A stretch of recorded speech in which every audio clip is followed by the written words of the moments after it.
Hey Cool Cat, this is Ben Marcoux with SelfHelpSax.com. I'm a saxophone teacher and performer as well as a productivity coach, so I can help you get the most out of your day and your saxophone playing.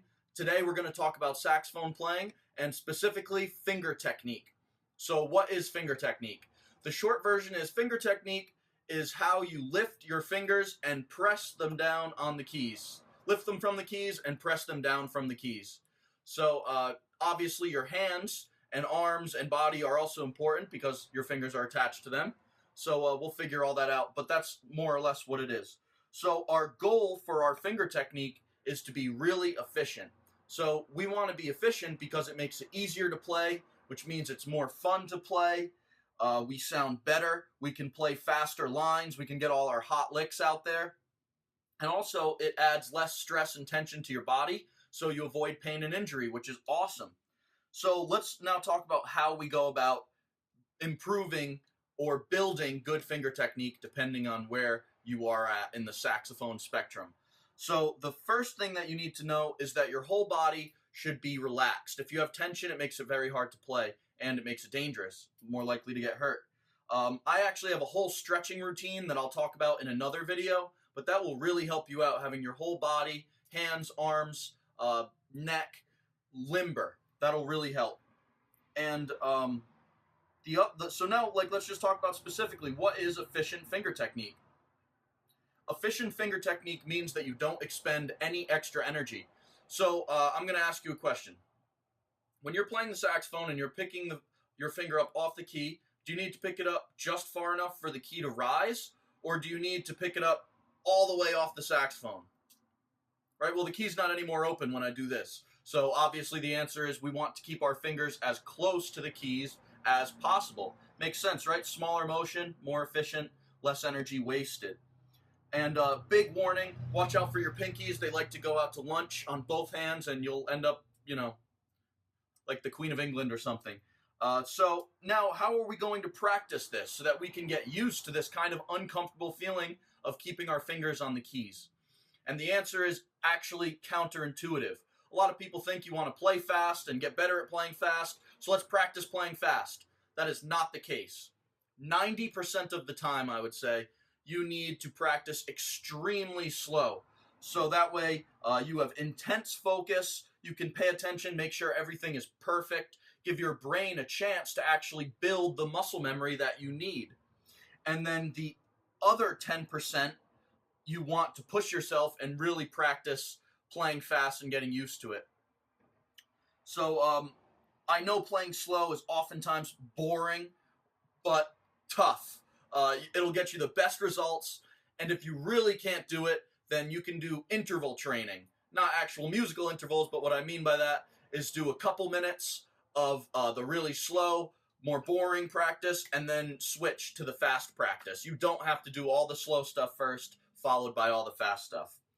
And the other cool thing about this is that you don't need to bore yourself for an hour a day doing this. 5 minutes a day of really slow, controlled practice, focusing on making sure that your fingers don't lift too far off the keys, with really being mindful of that, will get you huge results. And I'm going to show you now my favorite way to practice this. All I do is I put on a metronome at 60 beats a minute. 60 beats a minute. And now all I'll do is pick a scale or an interval or a triad or something like that, and I'll play it in quarter notes because that gives me enough time to practice this. If you have to go even slower than 60, great, that's awesome. But I get a lot of results at 60. So right now I'm just going to play a chromatic scale, G to G, and I'll have a video. I'll zoom in on my fingers and you'll be able to see that next to me over here. So let's do it.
see, I'm focusing really intensely on making sure that my fingers don't lift off the keys and have a very decisive action when you're bringing them back down. And that's how you play with efficiency. And you don't just have to do the chromatic scale. You can do anything that you want. I recommend starting with the chromatic scale, though.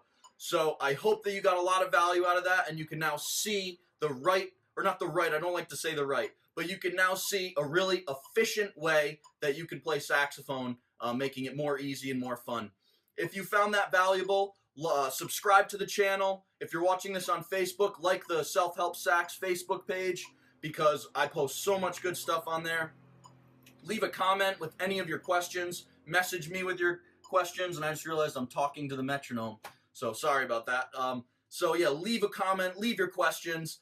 The best thing you can do, though, is below this video, and once I figure out the technology, somewhere on this video, there's going to be a link for you to sign up for 100% my 100% free email newsletter called Backstage VIP Daily, where every single day I send you out something valuable that makes you a better saxophone player, or it's a productivity hack that makes your day just better overall. So that's 100% free every day, so sign up, and I can't wait to talk to you, and I really want to know your questions. Let me help you, please. So talk to you soon.